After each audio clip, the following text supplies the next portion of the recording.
বুঝলাম না। ঝড় উঠছে, বাইরে ঝড় উঠছে। তো ঝড় উঠুক না কেন, আমি তো ঝড় উঠাচ্ছি এখানে, ঝড় উঠুক। ভালো করি তোর প্রধান বিচারপতি সেনাপ্রধান ভালো করি যে গোরস্থান এবং খোঁজাপুর গোরস্থানের পাশে তার যে বসত ভিটা, সেখানে পরিবার অপেক্ষা করছে। পরিবারের দিক থেকে যেটি জানা গেছে, এখন পর্যন্ত তারা কবর খননের কাজ শুরু করেছে আজকে রাতের মধ্যেই।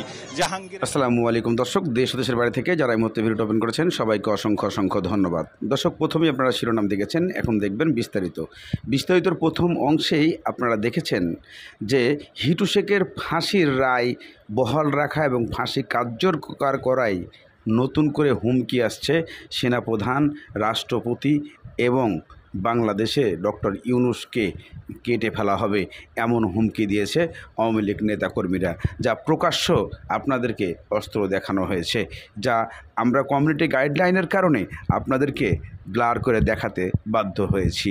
কারণ এমনভাবে হুমকি দেয় যা হিটু শেখের ফাঁসি কখনোই সম্ভব নয়, এমন কথা তুলে ধরে। আসামি হিটু শেখকে মৃত্যুদণ্ড এবং তার 2 সহযোগীকে যাবজ্জীবন কারাদণ্ড দিয়েছে আদালত। এই রায়ের পর আসিয়ার মা সন্তুষ্ট হয়ে সাংবাদিকদের বলেন, আমার মেয়ে তো আর ফিরে আসবে না, কিন্তু আমি চাই না আর কোনো মা বাবা তাদের সন্তানকে এভাবে হারাক। আদালতের রায়ে আমরা কিছুটা শান্তি পেয়েছি, তবে চাই এরকম ঘটনা আর না ঘটুক। অপরাধের নির্মমতা বিবেচনায় প্রধান আসামিকে মৃত্যুদণ্ড এবং বাকি 2 আসামিকে যাবজ্জীবন কারাদণ্ড দেওয়া হলো। প্রিন্সিপাল অ্যাকিউজড হিটু বিশ্বাসের এবং আমরা আশা করি দ্রুত সময়ের মধ্যে এই বিচার কাজ সম্পন্ন হবে। সর্বোচ্চ পর্যায়ে সন্তুষ্ট একটা দৃষ্টান্ত স্থাপন হবে, যেভাবে আমাদের দেশে মানে নারী শিশু অত্যাচার হচ্ছে, এটা অনেকটা কমে যাবে। মাগুরায় স্থানীয় বাসিন্দারা বলেন, আমরা চাই এই রকম নৃশংস অপরাধ যেন আর না ঘটে। আমি যদি ঘর থেকে বের হই, আসিয়ার মতো আমারও ওরকম করে মারি ফেলবে না। ভালো করি তোর প্রধান বিচারপতি সেনাপ্রধান ভালো করি তোরা 2 জন ডক্টর ইউনূস 3 জন, 3 জনের ছুটি যাব, গুলির মারও ছুটি, ফাঁসির মারও ছুটি, তোরা 3 জনের ছুটি আনতে যাব, ইয়ান্তি মাগির হওয়া তোর মারও ছুটি, মাগির আর মাথা লড়ে গিয়ে যায়। বাংলাদেশ আওয়ামী লীগ আবার ফিরবে এবং ভয়ঙ্কর ভাবে। এই জামাতের যত বংশ বীজ আছে না, তত বীজ আছে না, আমরা তো ইন্ডিয়া ভাইয়া আসতে পারছি। এই জামাতের যারা বীজ আছে এরা তো পাকিস্তানও যেতে পারবে না। পাকিস্তান যেতে হলে তো ইন্ডিয়া পাস করে দিতে হবে, হ্যাঁ, এয়ারেও যেতে পারবে না, কোনো দিক দিয়ে যেতে পারবে না, কোথায় যাবে? হ্যাঁ, আমরা তো সবাই বেঁচে আছি। হয়তোবা কিছু লোকজন নিরীহ কিছু নেতা কর্মীদের উপর অত্যাচার করে মেরে ফেলানো হয়েছে, হ্যাঁ, ম্যাক্সিমাম বেঁচে আসছি। কিন্তু বাংলাদেশ আওয়ামী লীগের 4 কোটির উপরে নেতা কর্মী আছে, একদম নেতা কর্মী, এর মধ্যে হয়তোবা 50 লাখ মারতে পারবে, 3.5 কোটি বেঁচে আছে। কোথায় যাবে? বাসা থেকে না, মাটির 50 হাত নিচে থাকলেও জামাতের চেয়ে ডেঞ্জারাস ভাবে ওদেরকে মৃত্যু দিব। ওরা কি মারছে, এর চেয়ে ভয়ঙ্কর ভাবে মারবো। এটা প্রশাসনের লোক হোক, আর্মির লোক হোক, আর ওই রাজনৈতিক নেতা কর্মী হোক, কাউরে মাফ করবো না, মনে রেখেন আপনি। ওসি সাহেব, আপনাকে আমি বললাম, আপনার উত্তরা থানার যে কটা সাব ইন্সপেক্টর আমাদের আওয়ামী লীগের নেতা কর্মীদের অত্যাচার করতেছে, ওদের পরিবার সুদ্ধা কানবে, বসে বসে রাস্তায় বসে বসে কানবে। আপনি আমাকে সুনির্দিষ্টভাবে দেখান যে কারোর উপরে কোনো নির্যাতন আমার লোকজন করছে কিনা, আমি তাদের বিরুদ্ধে অবস্থায় ছিলাম। শোনেন, আমরা কোন অত্যাচারিত হয়ে আপনার মতো একজন থানা ইনচার্জকে ফোন করে এই রাত 1টা বাজে আপনাকে ফোন করে এত ডেসপারেটনেস কথা বলতেছে, আপনি বুঝতে পারতেছেন না আমাদের ওয়ালে কতটুকু পিঠ থেকে গেছে? হ্যাঁ, আমরা কিন্তু মার্ডার মামলার আসামি, 47টা মার্ডার মামলার আসামি, জানিও না কয়টা মার্ডার করছি। হ্যাঁ, আমি কিন্তু জানিও না যে আমি কয়টা মার্ডার মামলা করছি, কিন্তু আপনারা আমাদের নামে একটি মামলাও, আপনার একটি মামলাও কিন্তু পুলিশবাদী মামলা না। ওসি সাহেব, পুলিশি মামলাগুলো নিছে বিনা তদন্তে। হ্যাঁ, একটা আইন কাঠামোতে কোনোদিন বিনা তদন্তে কোনো মামলা হয় না। আপনার পুলিশ এতগুলো মারা গেল, কই আপনার তো একটা মামলা ফাইল করতে বলেন না আজ পর্যন্ত? ওসি সাহেব, এটা তো আমাদের ব্যর্থতা, আপনাদের চাকরি করা উচিত না। এটা সত্য, এটা সত্য।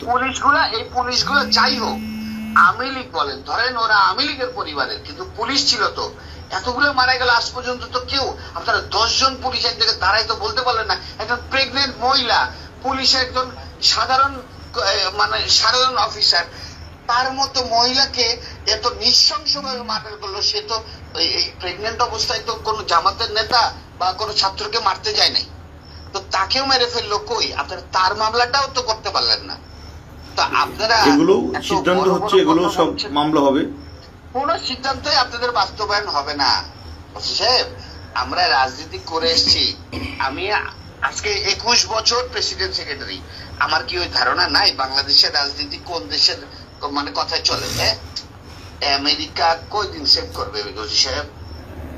ঠিক আছে, আপনি আমরা ছোট চাকরি করি, ছোট মানুষ, আপনি করেন। আপনি আমার থানা যে না না সাহেব, আপনার তো ছোট মানুষ, কিন্তু আপনার কার্যক্রম তো বড় বড়। আপনার কার্যক্রম ঠিক করেন সাহেব। হ্যাঁ, আল্লাহর কসম, আমার কার্যক্রম যদি কোনো অপরাধ থাকে এটা আমার কর্তৃপক্ষ বা আমার উপরওয়ালা আছে সে দেখবে। তবে আমার কোনো অফিসার যদি অন্যায় করে থাকে আপনি সেটা আমাকে দেন, আমি সেটা দেখবো। আমার বিরুদ্ধে যদি কোনো অভিযোগ থাকে সেটা দেন, আমি সেটা জবাব দেবো। ওসি সাহেব, আপনার বেতন কিন্তু আপনার ঊর্ধ্বতন কর্মকর্তা দেয় না। আপনার বেতন কিন্তু বাংলাদেশ গণপ্রজাতন্ত্রী সরকার, বাংলাদেশ প্রজাতন্ত্রী সরকার, মানে আমি যদি কোনো আপনি প্রায় 10 মিনিট কথা বললেন আমার সাথে, এর মধ্যে যদি একটি অভিযোগ আমার বিরুদ্ধে দেখান যে আপনি দেখাতে পারছেন কিনা, এভাবে গড়ে কথা বলতে হবে না। আমি আপনাকে প্রমাণ, আপনার পরিচয়টাও দেন নাই, আপনি কে, আপনি পরিচয়টাও দেন নাই। আমি আপনাকে আমার সম্পূর্ণ ডিটেইলস বলছি, শুধু নাম বলি না। নাম বলতে সমস্যা কোথায়? আপনি নাম বললে সমস্যাটা কোথায়? আপনার নাম, আমি যদি কোনোদিন আমার নাম বলি আপনার বাসায় আপনার সামনে কাইকে বলবো। আমার বাপ যদি আমাকে জন্ম দিয়ে থাকে, আগামী 2 মাসের মধ্যে যদি আপনার কার্যক্রম এরকম থাকে, আপনার বাসায় আপনার সামনে যদি না বলতে পারি, আমার বাবা আমার জন্ম দেয় নাই। ঠিক আছে, আমি অপেক্ষায় থাকলাম, আপনি আসেন। হ্যাঁ, আমি আপনাকে মনে রাখেন, আপনি আরেকবার আরো যদি এরকম আপনার কার্যক্রম চলে, আগামী 2 মাসের মধ্যে আপনার সঙ্গে আমার একদম সরাসরি দেখা হবে। এবং আমার নাম আপনার যদি সরাসরি আপনার মনে না থাকে, আমার বাপ আমার জন্ম দেয়নি। ঠিক আছে, আপনি আসেন, 2 মাস আমি ওয়েট করলাম। আর্মির হেল্প নিয়েন আপনি ওসি সাহেব, যদি আপনি এরকম কার্যক্রম থাকে, আপনার বাংলাদেশ আর্মির হেল্প নিয়েন। ঠিক আছে, অপেক্ষা করলাম, আসেন। জি জি, থ্যাংক ইউ ওসি সাহেব। এই ভিডিও দেখার পরে আপনারা দেখছেন যে ওরসি বর্তমানে ইন্ডিয়ার থেকে আবারও হুমকি দিচ্ছে এবং আওয়ামী লীগ আবার দেশে আসবে এমন প্রশ্ন তুলে ধরেন। এবং আওয়ামী লীগের যে নেতা এই অস্ত্র দেখিয়েছে রক্তমাখা, অর্থাৎ এই জিনিসগুলা, তা অবশ্যই তাদেরকে খুঁজে বের করতে হবে। আইনের আওতায় এনে সাধারণ জনগণের সামনে এদের বিচার করতে হবে, যারা দেশের 3 প্রধানকে খুন করতে চায়। এমন কথা দেখাচ্ছেন সরাসরি লাইভ ভিডিওতে। তার কত বড় কলিজা বাংলাদেশে, যেখানে সরকার অন্তর্বর্তীকালীন ডক্টর ইউনূস, সেনাপ্রধান এবং রাষ্ট্রপতি এদেরকে খুন করার হুমকি, এটা কিভাবে সম্ভব তা খতিয়ে দেখবে আইন।